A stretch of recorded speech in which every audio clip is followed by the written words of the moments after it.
Beaucoup de personnes me disent qu'ils ne seraient pas capables de faire ce que je fais. Mais moi, c'est mon enfant. Puis écoute, j'étais préposé aux bénéficiaires. J'adorais mon métier. Mais écoute, je tenais dans le naturel, c'est mon enfant, puis c'est ma vie. C'est mon garçon, puis je l'aime. Puis je le changerais pour toute l'heure du monde, ça c'est sûr.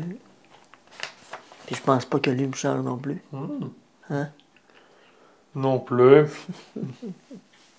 Il est tellement fin. Fait que c'est ça. C'est vraiment pas facile.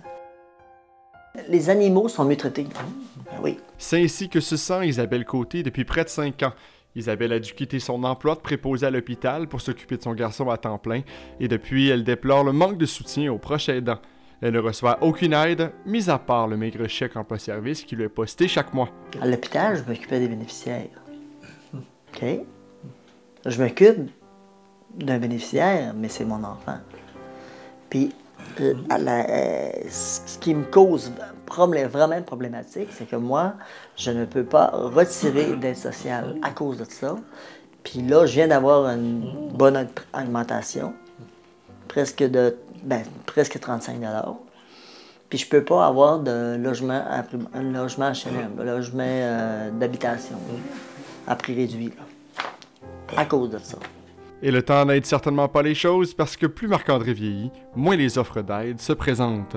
Une année, j'ai appelé quelqu'un qui a rapport avec les ministres, puis il m'a dit ce qui est désagréable pour toi, c'est que souvent ils vont faire des choses, mais c'est beaucoup plus pour les personnes 18 ans et moins.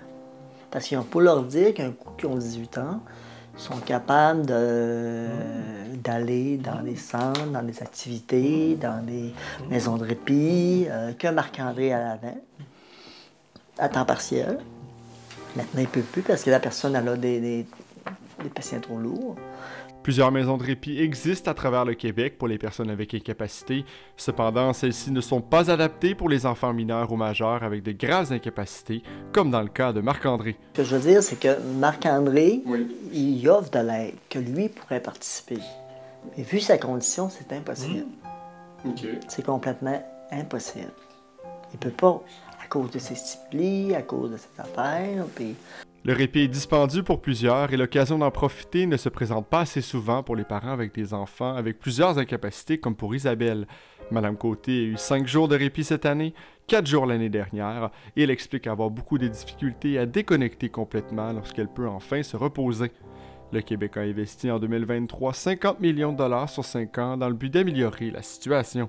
Oui, mon garçon, là, quand il allait en répit, là, quand il allait en répit, lui, là, en famille de répit, mais en famille d'accueil, là.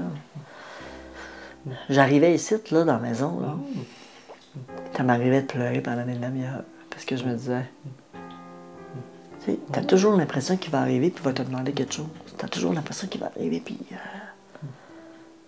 t'es là puis t'es tout seul, t'as pas de bruit.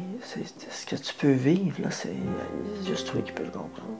Elle affirme qu'elle ne changeait rien au monde pour son fils, mais explique que sans aide, les dernières années ont été difficiles et sa santé a pris un énorme coup. Oui, j'ai vu mon médecin hier, puis découragé vraiment de ma santé, puis écoute, j'ai dit, je pense que même mes pilules font, je trouve qu'ils font moins faim. C'est ça. Regarde, c'est pour ça que ça prend de l'aide. Faut que ça change, faut que ça bouge. Puis il n'y a pas juste mon garçon qui est dans cette situation-là. Le manque d'aide est flagrant pour les personnes qui vivent avec un enfant avec une ou plusieurs incapacités. Selon un recensement de l'Office des personnes handicapées du Québec en 2018, le Québec était la province avec le plus petit pourcentage d'aide aux proches aidants. Les proches aidants ne se sentent pas écoutés dans leur train de vie quotidien et n'en peuvent plus de vivre dans l'ombre. Tu sais, ils nous disent, là, quand tu vas pas bien, là, ben dis-le. Quand tu es au bout du rouleau, ben ça fait combien de fois je le dis? Qu'est-ce qui se passe? Ça vient passer.